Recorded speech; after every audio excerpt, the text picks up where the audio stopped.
कृष्ण भारत की 7 प्राचीन और पवित्र नगरियों में से एक है मथुरा। मथुरा में भगवान कृष्ण का जन्म हुआ था। किसी ने कृष्ण के मामा कंस को बताया कि वसुदेव और देवकी की संतान ही उसकी मृत्यु का कारण होगी। अतः उसने वसुदेव और देवकी दोनों को जेल में बंद कर दिया। कंस उक्त दोनों की संतान के उत्पन्न होते ही मार डालता था।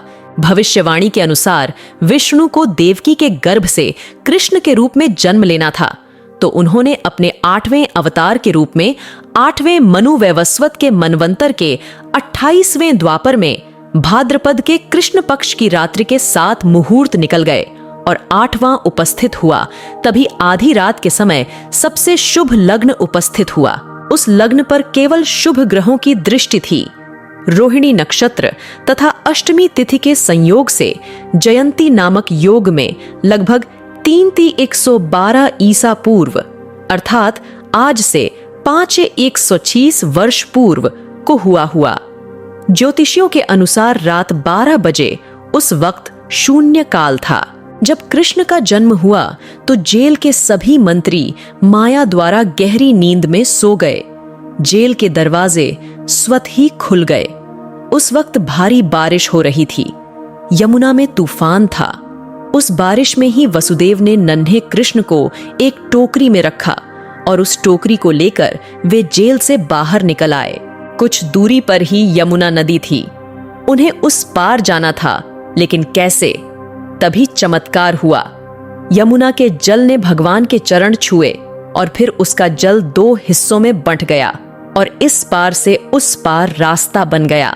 कहते हैं कि वसुदेव कृष्ण को यमुना के उस पार गोकुल में अपने मित्र नंद गोप के यहाँ ले गए। वहां पर नंद की पत्नी यशोदा को भी एक कन्या उत्पन्न हुई थी। वसुदेव श्री कृष्ण को यशोदा के पास सुलाकर उस कन्या को ले गए। गोकुल मां यशोदा का मायका था और नंदगांव में उनका ससुराल। श्री कृष्ण का लालन पालन यशोदा व नंद ने किया। गोकुल यमुना के तट पर बसा एक गांव है, जहां सभी नंदों की गायों का निवास स्थान था।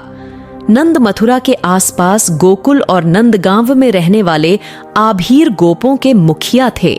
यहीं पर वसुदेव की दूसरी पत्नी रोहिणी ने बलराम को जन्म दिया था।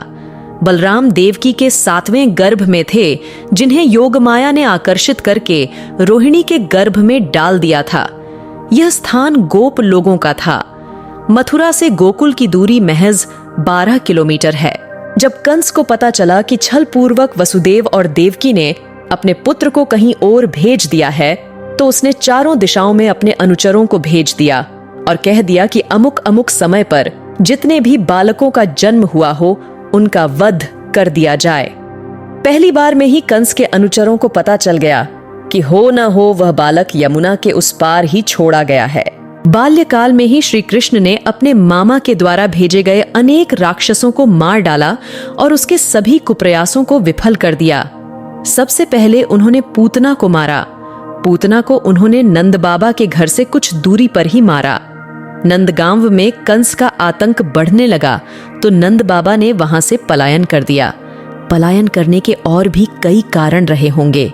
नंदगांव में कंस के खतरे के चलते ही नंद बाबा दोनों भाइयों को वहां से दूसरे गांव वृंदावन लेकर चले गए। वृंदावन कृष्ण की लीलाओं का प्रमुख स्थान है। वृंदावन मथुरा से 14 किलोमीटर दूर है। श्रीमद् भागवत और विष्णु पुराण के अनुसार कंस के अत्याचार से बचने के लिए नंदजी कुटुंबियों और सजातियों के साथ नंदगांव से वृंदावन में आकर बस गए थे। विष्णु पुराण में वृंदावन में कृष्ण की लीलाओं का वर्णन भी है। यहाँ श्री कृष्ण ने कालिया का दमन किया था।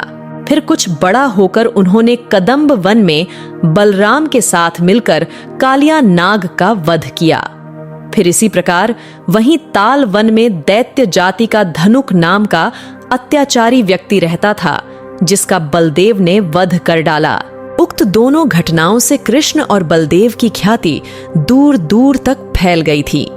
इसके अलावा यहाँ पर उन्होंने यमलार्जुन, शकटासुर वध, प्रलंभ वध और अरिष्ट वध किया। उक्त दोनों घटनाओं से कृष्ण और बलदेव की ख्याति दूर दूर तक फैल गई थी। इसके अलावा यहाँ पर उन्होंने यमलार्जुन, शकटासुर वध, प्रलंभ वध और अरिष्ट वध किया। मान्यता है कि यहीं पर श्री कृष्ण और राधा एक घाट पर युगल स्नान करते थे। इससे पहले कृष्ण की राधा से मुलाकात गोकुल के पास संकेत तीर्थ पर हुई थी। वृंदावन में ही श्री कृष्ण और गोपियां आंख मिचौनी का खेल खेलते थे। यहीं पर श्री कृष्ण और उनके सभी सखा और सखियां मिलकर रासलीला अर्थात तीज त्योहारों पर नृत्य उत्सव का आयोजन करते थे। कृष्ण की शरारतों के कारण उन्हें बांके बिहारी कहा जाता है। यहाँ बांके बिहारी जी का मंदिर है। यहाँ पर यमुना घाट के प्रत्येक घाट से भगवान कृष्ण की कथा जुड़ी हुई है। वृंदावन के पास ही गोवर्धन पर्वत है। यहीं पर कृष्ण ने लोगों को इंद्र के प्रकोप से बचाया था। उस काल में लोग इंद्र से डर कर उसकी पूजा करते थे। कृष्ण ने उनके इस डर को बाहर निकाला और सिर्फ परमेश्वर के प्रति ही प्रार्थना करने की शिक्षा दी। नंद इंद्र की पूजा का उत्सव मनाया करते थे। श्री कृष्ण ने इसे बंद करके कार्तिक मास में अन्नकूट का उत्सव आरंभ कराया। वृंदावन में कालिया और धनुक का सामना करने के कारण दोनों भाइयों की ख्याति के चलते कंस समझ गया था कि ज्योतिष भविष्यवाणी अनुसार इतने बलशाली किशोर तो वसुदेव और देवकी के पुत्र ही हो सकते हैं। तब कंस ने दोनों भाइयों को पहलवानी के लिए निमंत्रण दिया, क्योंकि कंस चाहता था कि इन्हें पहलवानों के हाथों मरवा दिया जाए। लेकिन दोनों भाइयों ने पहलवानों के शिरोमणि चाणूर और मुष्टिक को मारकर कंस को पकड़ लिया और सबके देखते देखते ही उसको भी मार दिया।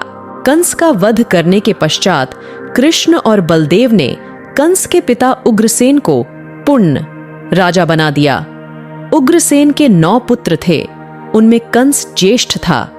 उनके नाम हैं न्यग्रोध, सुनामा, कंक, शंकु, अजभू, राष्ट्रपाल, युद्धमुष्टि और सुमुष्टिद। उनके कंसा, कंसवती, सतंतु, राष्ट्रपाली और कंका नाम की 5 बहनें थीं। अपनी संतानों सहित उग्रसेन कुकुर वंश में उत्पन्न हुए कहे जाते हैं और उन्होंने व्रजनाभ के शासन संभालने के पूर्व तक राज किया। कृष्ण बचपन में ही कई आकस्मिक दुर्घटनाओं का सामना करने तथा किशोरावस्था में कंस के षड्यंत्रों को विफल करने के कारण बहुत लोकप्रिय हो गए थे। कंस के वध के बाद उनका अज्ञातवास भी समाप्त हुआ और उनके सहित राज्य का भय भी। तब उनके पिता और पालक ने दोनों भाइयों की शिक्षा और दीक्षा का इंतजाम किया। दोनों भाइयों को अस्त्र, शस्त्र और शास्त्री की शिक्षा के लिए सांदीपनि के आश्रम भेजा गया, जहां पहुंचकर कृष्ण बलराम ने विधिवत दीक्षा ली और अन्य शास्त्रों के साथ धनुर्विद्या में विशेष दक्षता प्राप्त की। वहीं उनकी सुदामा ब्राह्मण से भेंट हुई, जो उनका गुरु भाई हुआ। इस आश्रम में कृष्ण ने अपने जीवन के कुछ वर्ष बिताकर कई सारी घटनाओं से सामना किया और यहाँ भी उनको प्रसिद्धि मिली। शिक्षा और दीक्षा हासिल करने के बाद कृष्ण और बलराम पुण्य मथुरा लौट आए और फिर वे मथुरा के सेना और शासन का कार्य देखने लगे। उग्रसेन जो मथुरा के राजा थे, वे कृष्ण के नाना थे। कंस के मारे जाने के बाद उसका श्वसुर और मगध का सम्राट जरासंध क्रुद्ध हो चला था। जब कंस का वध हो गया तो मगध का सबसे शक्तिशाली सम्राट जरासंध क्रोधित हो उठा, क्योंकि कंस उसका दामाद था। जरासंध कंस का श्वसुर था। कंस की पत्नी मगध नरेश जरासंध को बार बार इस बात के लिए उकसाती थी कि कंस का बदला लेना है। इस कारण जरासंध ने मथुरा के राज्य को हड़पने के लिए 17 बार आक्रमण किए। हर बार उसके आक्रमण को असफल कर दिया जाता था। फिर एक दिन उसने कालयवन के साथ मिलकर भयंकर आक्रमण की योजना बनाई। कालयवन की सेना ने मथुरा को घेर लिया। उसने मथुरा नरेश के नाम संदेश भेजा और कालयवन को युद्ध के लिए 1 दिन का समय दिया। श्री कृष्ण ने उत्तर में भेजा कि युद्ध केवल कृष्ण और कालयवन में हो, सेना को व्यर्थ क्यों लड़ाएं। कालयवन ने स्वीकार कर लिया। कृष्ण और कालयवन का युद्ध हुआ और कृष्ण रणभूमि छोड़कर भागने लगे तो कालयवन भी उनके पीछे भागा। भागते भागते कृष्ण एक गुफा में चले गए। कालयवन भी वहीं घुस गया।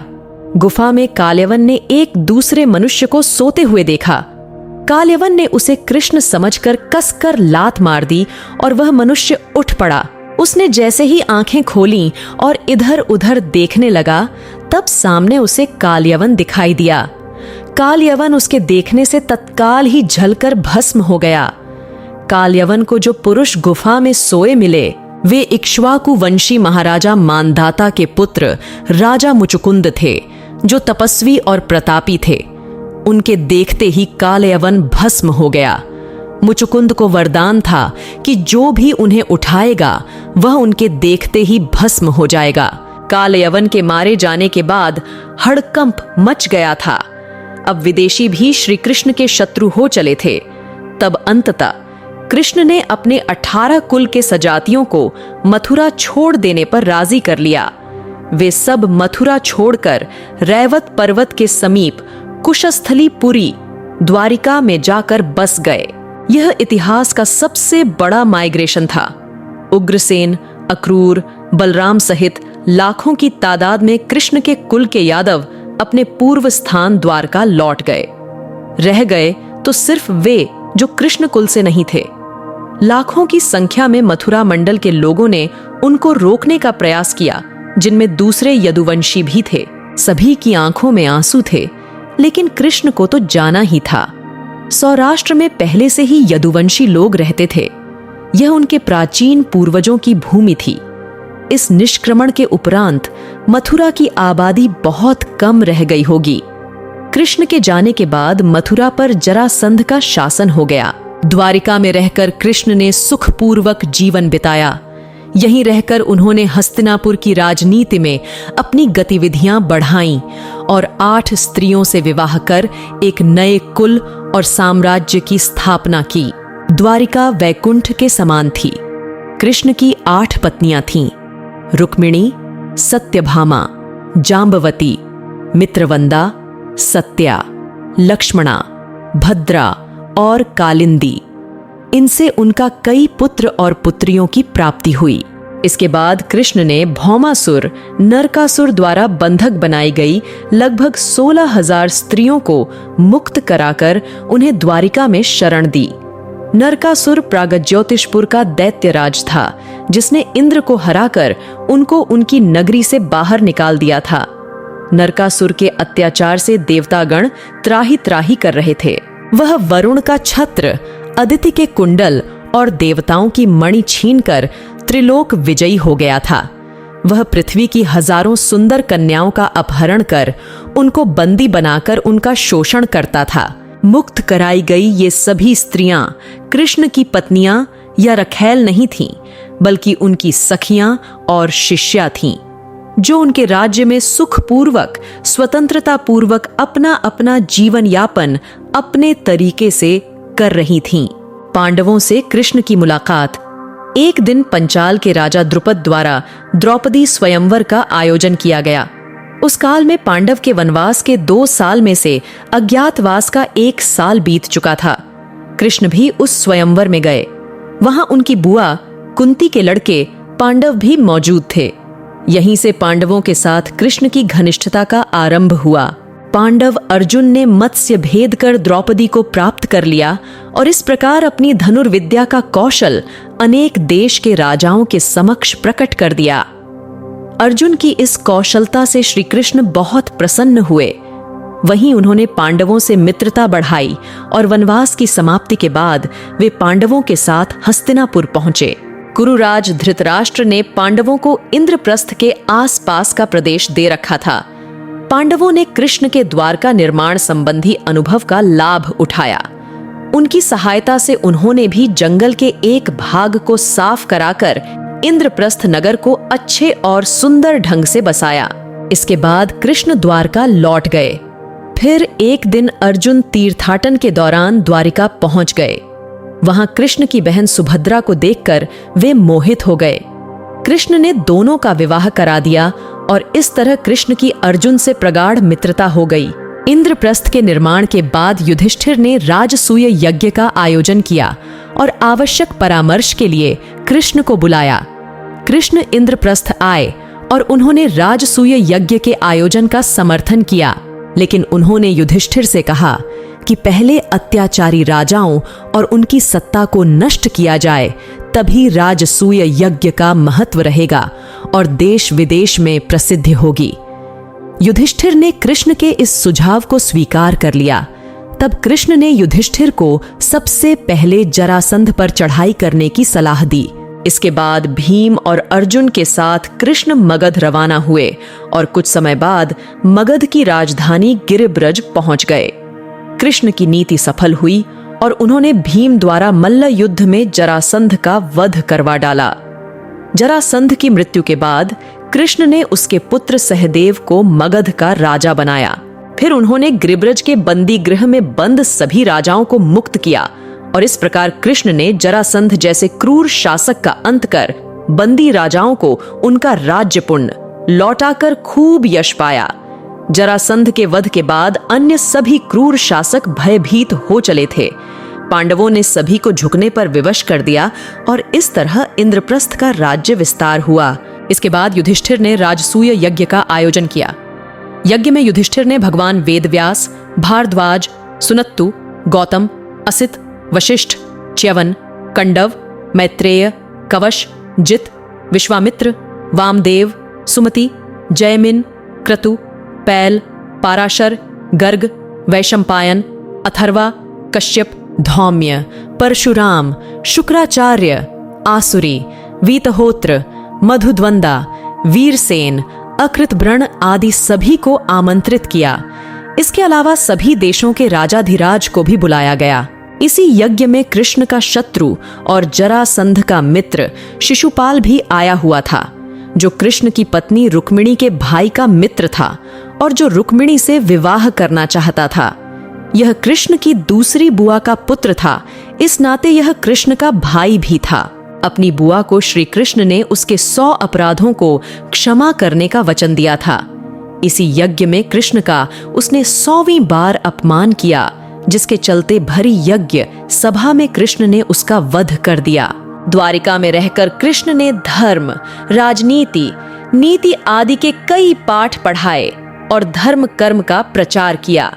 लेकिन वे कौरवों और पांडवों के बीच युद्ध को नहीं रोक पाए और अंततः महाभारत में वे अर्जुन के सारथी बने। उनके जीवन की यह सबसे बड़ी घटना थी। कृष्ण की महाभारत में भी बहुत बड़ी भूमिका थी। कृष्ण की बहन सुभद्रा अर्जुन की पत्नी थीं। श्री कृष्ण ने ही युद्ध से पहले अर्जुन को गीता का उपदेश दिया था। महाभारत युद्ध को पांडवों के पक्ष में करने के लिए कृष्ण को युद्ध के पूर्व कई तरह के छल, बल और नीति का उपयोग करना पड़ा। अंततः उनकी नीति के चलते ही पांडवों ने युद्ध जीत लिया। इस युद्ध में भारी संख्या में लोग मारे गए। सभी कौरवों की लाश पर विलाप करते हुए गांधारी ने शाप दिया कि हे कृष्ण, तुम्हारे कुल का नाश हो जाए।